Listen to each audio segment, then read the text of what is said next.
Good morning world चले गाने शुरू करते हैं। तो हमारे गाने के लास्ट पार्ट में हमने देखा था कि जंगकुक और त्यांग को एक साथ बात करने के लिए त्यांग के कमरे में भेजते हैं। तो त्यांग बोलता है, मुझसे क्यों शादी करना चाहते हो? मैं तुमसे शादी नहीं करना चाहता, तुम क्यों नहीं समझ रहे हो? तो ना वहाँ पे जंगकुक बोलते क्यों नहीं करना चाहते, कोई तो वजह होगी। तो बोलते हैं हाँ, मैं किसी और को प्यार करता हूँ। तो बोलते हैं नहीं हो सकता। तो बोलते क्यों नहीं हो सकता, मैं किसी के और को प्यार क्यों नहीं कर सकता? तो बोलते हैं तुम किसी से बात तक नहीं करते, किसी और से प्यार करने का दूर की बात है। तो ना वहाँ पे जंगकुक ना बोलते क्या है, तुम्हें क्यों रोक रहा है, तुम्हें क्या रोक रहा है, बताओ मुझे। अगर तुम मुझे बताओगे नहीं, मैं तुम्हारी प्रॉब्लम को समझूंगा कैसे? तो बोलते तुम मेरी प्रॉब्लम्स को नहीं समझोगे। मैं अपने मॉम डैड को छोड़ के नहीं जाना चाहता। मैं अपने मॉम डैड का इकलौता बेटा हूँ, मैं उनके साथ रहना चाहता हूँ। और तुम के कहाँ से आ गए मुझे शादी करके लेके जाने के लिए? हाँ, तुम कौन हो? हाँ, ऐसा बोल के विंग न बोलता है, देखो मैं अपने मॉम डैड को खुश देखना चाहता हूँ, लेकिन मैं तुमसे शादी नहीं कर सकता। I really don't want to marry you. तो बोलते हैं अगर मैं बोलूँ कि शादी के बाद तुम्हारे मॉम डैड हमारे साथ रहेंगे तब? तो बोलते हैं ये पॉसिबल नहीं है, मेरे मॉम डैड नहीं मानेंगे। तो बोलते हैं अगर मैंने तुम्हारे मॉम डैड को मना लिया तो बोलते हैं तो फिर ठीक है, पहले मनाओ, फिर शादी के लिए मैं हाँ कर दूँगा। तो बोलते हैं विंग बोलता है, सॉरी थैंग बोलता है, देखो मैं अपनी मॉम डैड को अलग नहीं करना चाहता अपने आप से। मैं प्यार करता हूँ अपने मॉम डैड से बहुत ज़्यादा, उनके बगैर मैं रहना पसंद नहीं करता। मुझे मेरे मॉम डैड चाहिए मेरी लाइफ में हमेशा, क्योंकि मेरे मॉम डैड के अलावा मुझे कोई अच्छे से नहीं पहचानता, कोई भी नहीं। और किसी की इतनी हिम्मत भी नहीं है कि मेरे मन को पढ़ सके, यहाँ तक कि तुम भी नहीं पढ़ सकते। तो वहाँ पे जंगकुक बोलता है अच्छा ठीक है, पहले तुम्हारे मॉम डैड को राज़ी करते, फिर तुम राज़ी हो जाओगे ना? तो ना वहाँ पे त्यांग बोलता है मुझे कुछ नहीं चाहिए, मुझे सिर्फ मेरे मॉम डैड मेरे साथ चाहिए। अगर तुम ऐसा कर सकते हो तो मैं तुम्हारे साथ शादी के लिए भी एक पैरों पे खड़ा हूँ। मुझे कोई प्रॉब्लम नहीं है तुमसे शादी करने के लिए, क्योंकि मैं किसी से प्यार ही नहीं करता, मैं किसी के साथ ही नहीं हूँ। तो मुझे इस सब से कोई फ़र्क नहीं पड़ता कि मैं किसी से शादी कर रहा हूँ। मुझे सिर्फ इतना फ़र्क पड़ता है कि मैं अपने प्यार के साथ हूँ, मैं अपने प्यार के साथ रहना चाहता हूँ। वो मेरा प्यार मेरे मॉम डैड है।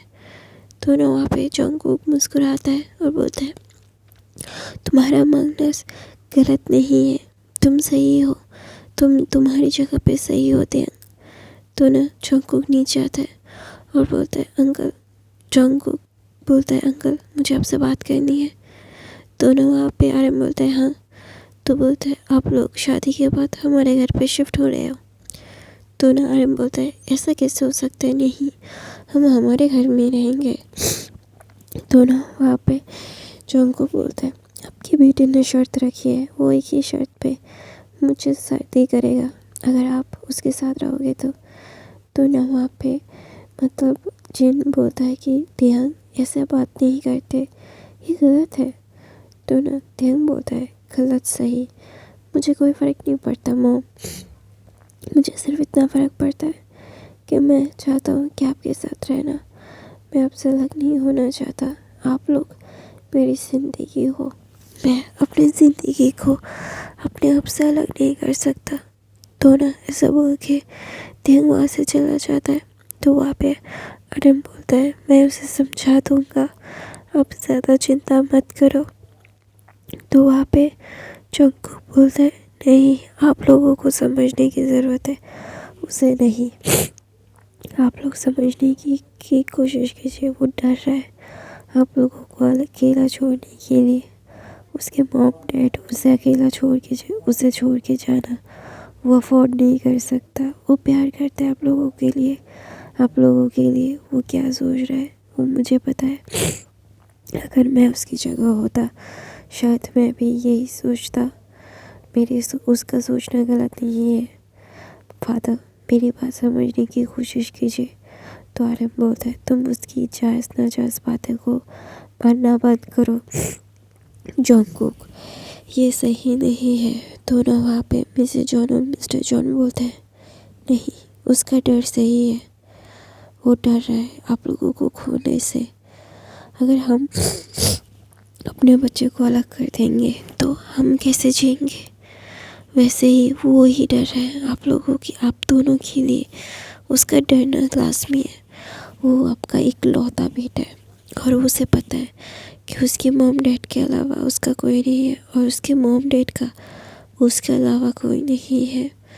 तो ना वहाँ पे जिमिन ना उसके साथ आरएम और जिन के सामने आता है और बोलता है, मेरे फादर अकेले रहते हैं और उनकी तबीयत इतनी ख़राब हो गई है कि अभी वो ठीक ही नहीं हो सकते।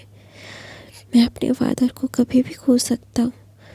मुझे पता है कि वो किस लिए डर रहा है और मैं उस चीज़ से गुज़र रहा हूँ।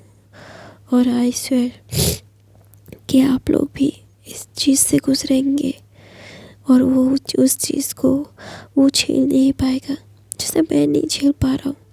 मुझे बहुत तकलीफ़ हो रही है, लेकिन मुझे इन सब में बहुत तकलीफ़ हो रही है, लेकिन मैं अपने फादर को दिखा नहीं पा रहा हूँ। लेकिन आप लोग तो उसके साथ हो, आप ठीक हो, लेकिन उससे अलग मत होइए। मैं जानता हूँ कि अपनी फैमिली से अलग होके उन लोगों को खो देना कितना ज़्यादा दर्द लगता है। बहुत दर्द होता है, बहुत ज़्यादा। उस दर्द को हम बयान नहीं कर पाएंगे। जैसे देंग आपका इकलौता बेटा है ना, मैं भी अपने पापा मम्मा का इकलौता बेटा था।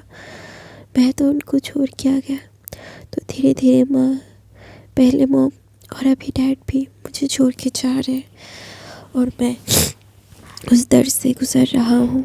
उस दर्द से गुज़रने का मुझे इतना दुख है कि मैं ना अभी ठीक से सांस नहीं ले पा रहा हूँ अंकल। मुझे बहुत तकलीफ़ हो रही है। मेरी तकलीफ़ों को मैं सह्या नहीं कर पा रहा हूँ, लेकिन इतना ज़रूर बता सकता हूँ कि आप देहन के पास हो तो उसका शक्ति बन के रह सकते हो। आप लोग मान जाइए। मैं नहीं, मेरे मॉम डैड को छोड़ के आने के बाद मेरे मॉम डैड मुझे छोड़ के जा रहे हैं अभी। मैं नहीं चाहता कि देहन भी वैसे टूट जाए। देहन खुद को संभाल नहीं पाएगा अंकल। तो ना वहाँ पे आरएम और जिन जब देखते जिमिन की हालत तो ना वो समझ जाते कि ये बच्चा भी कितना ज़्यादा दुख में है, लेकिन इसके चेहरे पे एक हंसी है। लेकिन उनका बेटा ऐसा नहीं कर सकता। उनका बेटा मर जाएगा उनके अलावा। तो ना वहाँ पे जिन जाता है, जिमिना को अक्का के बोलता है, हे क्या हुआ, हम है ना, तुम्हारे फादर को कुछ नहीं होगा और मैं भी तो तुम्हारी मदर हूँ। और आरएम बोलता है, मैं भी तो तुम्हारे दूसरा फादर हूँ ना। तो ना वहाँ पे जिमिना ना जिन को पकड़ के बहुत रो रहा था। वो बोल रहा था कि मैं बहुत टूट गया हूँ अंकल। तो बोलते हैं, मैं मदर हूँ तुम्हारी, मदर बोलो मुझे। जिन बोलता है ऐसा और उसे ना जिमिन को कंसोल करता है। शुगर देख रहा था कि जिन कैसे उसे कंसोल कर सकता है। जिन कैसे उसे बोल रहा है कि वो उसका मदर है और वो तो उसका हस्बैंड है, उसके हस्बैंड होता वो भी। लेकिन जिमिना का दर्द उसे दिखा नहीं, कभी भी नहीं दिखा। जब उसके मदर की डेथ हुई तो मतलब शुगर लीसा के साथ था, क्योंकि लीसा की तबीयत ख़राब थी। कि ऐसा कैसे हो सकता है, क्या उसे जिमिना का दर्द महसूस नहीं हुआ। तो ना वहाँ पे देयंग के मॉम डैड जिमिना को कंसोल कर रहे थे और जिमिना बोलता है, अब हो ना हमारे लिए। तो बोलता है, हाँ है। तो बोलता है, चलो ना फिर हमारे साथ रहने के लिए प्लीज़। तो वहाँ पे ना जिन और आरएम बोलता है, ठीक है, तुम दोनों के लिए कुछ भी। तो ना वहाँ पे जिन भी ना बोलते, thank you mother, thank you father. मुझे मेरे मदर फादर लौटाने के लिए। तो ना वहाँ पे जिनमिन ना मिसेस जॉन की तरफ देखता है और बोलता है आप मुझसे गुस्सा हो? तो बोलता है नहीं, मैं खुद से गुस्सा हूँ, क्योंकि मैं जानता था कि तुम्हारे दिल में कितना तकलीफ है, लेकिन फिर भी तुम्हारा मलहम नहीं बन पाया बेटा, माफ़ कर दो हमें। तो ना वहाँ पे चिमटा बोलता है नहीं मदर, नहीं फादर, ऐसी बात नहीं है। तो ना वहाँ पे सब लोग रिश्ता तय कर देते हैं। जिम जोंगकुक जो तेहंग को सारी से बोल देता है कि हाँ आरएम और जिन भी उसके साथ ही जाएंगे। तो ये सारी चीज़ें डिसाइड होती है। डिसाइड होने के बाद शादी 2 हफ्तों के बाद होने वाली है। तो ना वहाँ पे आरएम और जिन जिमिना के साथ बहुत अच्छे से रह रहा था, मतलब वो बातें करता था। हर रोज़ जिमिना को एक बार फ़ोन करना, उसका हाल चाल जानना। फिर आरएम जाके मिसेस पार्क का सारे डिटेल देख देता है और ना उसे पता चल जाता है आरएम को भी कि ये पॉसिबल नहीं है मिस्टर पार्क को जिंदा रखना। तो ये सारी चीज़ें कैसे हो रही है और कितना तकलीफ़ हो रहा है, तो ये सारी चीज़ें को भी समझना होगा। तो ध्यान ना मतलब अपने फादर को थोड़ा सा टेंस देख के बोलता है क्या हो फादर? तो बोलता है कि जिमना के फादर की तबीयत बहुत ख़राब है, मैं उसका कुछ भी नहीं कर पाऊँगा। तो बोलता है कि उनके हाथ में कितना वक्त है? तो बोलता है ज़्यादा नहीं। तो बोलता है कि तो जितना भी वक्त है उनके लिए बेस्ट वक्त होगा। तो ना वहाँ पे जो तेहंग जाता है जिमना के पास और उसके साथ वो मिसेस पार्क के पास जाता है और ना उसे घर लेके आता है। घर में उसे बेस्ट ट्रीटमेंट दे रहे थे और बेस्ट से बेस्ट चीज़ें कर रहे थे। तो ना तेहंग बहुत ही ज़्यादा खुशी से सब कुछ कर रहा था। तेहंग सारी चीज़ों को हैंडल भी कर रहा था। तो तेहंग बोल रहा था मिसेस पार्क को, बोलता है डैड, जैसे वो आपके मेरे मदर फादर को मॉम डैड बोल रहा है तो मैं भी आपको डैड बोलूँगा।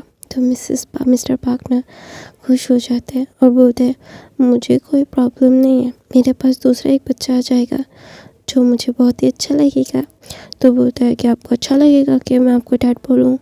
तो बोलते हैं ऑफ कोर्स मुझे बहुत अच्छा लगेगा कि तुम मुझे डैड बोलोगे। तो तुम जैसा गोलू मोलू सा टेडी बेयर मुझे डैडा बुलाएगा तो मुझे बहुत अच्छा लगेगा। I am really feeling proud about it. तो ना वहाँ पे तेहंग ना बोलता है कि सच में मैं इतना अच्छा हूँ? तो बोलता है हाँ, तुम जैसा गोलू मोलू सा टेडी बेयर मुझे डैडा बुलाएगा तो मुझे बहुत अच्छा लगेगा। I am really feeling good about it. तो वहाँ पे ना मिस्टर जॉन मिसेस जॉन सब लोग मिलने के लिए आ रहे थे। सब लोग उनका अच्छे से ध्यान रख रहे थे। तो ऑफ कोर्स एक इंसान उनकी फैमिली को चाहता है। तो मिस्टर पार्क बहुत खुश थे क्योंकि उन्हें एक फैमिली मिल गई थी। सब लोग उनका बहुत अच्छे से ध्यान रख रहे थे और मिस्टर पार्क अच्छे से रिकवर भी हो रहे थे। तो वहाँ पे आरएम सारी मेडिसिन दे रहा था। वो थोड़ा टेंशन में थे, लेकिन अभी वो ना जानते थे कि इन्हें ठीक करने का एक मौका है मिस्टर आरएम के पास। उन्हें पता है आरएम ठीक कर सकता है उसे। तो ना वहाँ पे जो तेहंग सारी चीज़ें कर रहा था तो जिमिना तेहंग को हक करके ना बहुत ही ज़्यादा रो रहा था और बोल रहा था थैंक यू, तुम मेरी ज़िंदगी में एक एंजल जैसे बन के आए हो। थैंक यू मेरे फादर को ठीक करने के लिए। तो ना वहाँ पे तेहंग बोलता है मैं नहीं, मेरे फादर एक डॉक्टर है और वो नहीं, लोगों को बचाना ही उनका काम है। तो ऑफ कोर्स ये सारी चीज़ें वो नहीं करेंगे, उन्हें जो करना है वो कर सकते हैं। तो ना वो डॉक्टर है और वो लोगों को बचाना उनका काम है और खुदा ने उन्हें इसीलिए ही चुना है डॉक्टर की पोजीशन के लिए। तो तुम्हें ज़्यादा चिंता करने की ज़रूरत नहीं है और कि जिसकी ज़िंदगी जितनी देर तक है उतना ही ज़िंदा वो रहेगा। कभी कभी तो मैं भी मर सकता हूँ तुमसे पहले। तो बोलता है किसका ज़िंदगी इतना लंबा कोई जान सकता है क्या जिमिना? तो जिमिना बोलता है नहीं। तो गाइस मैं अपनी कहानी यहीं पे ख़त्म करती हूँ। आई होप आपको आज की कहानी पसंद आई तो मेरे चैनल को सब्सक्राइब लाइक कमेंट शेयर ज़रूर करना, मेरे बाकी के फ़ैन फिक्शन देख लेना। मैं हर रोज़ फ़ैन फिक्शन डालती हूँ तो देखा करो ना गाइस। मैं 2 वीडियोस डालती हूँ, इतनी तबीयत ख़राब है फिर भी डाल रही हूँ और तुम लोग देख नहीं रहे हो, ये गलत बात है। देखा करो। I love you, thank you so much for the watching, bye bye.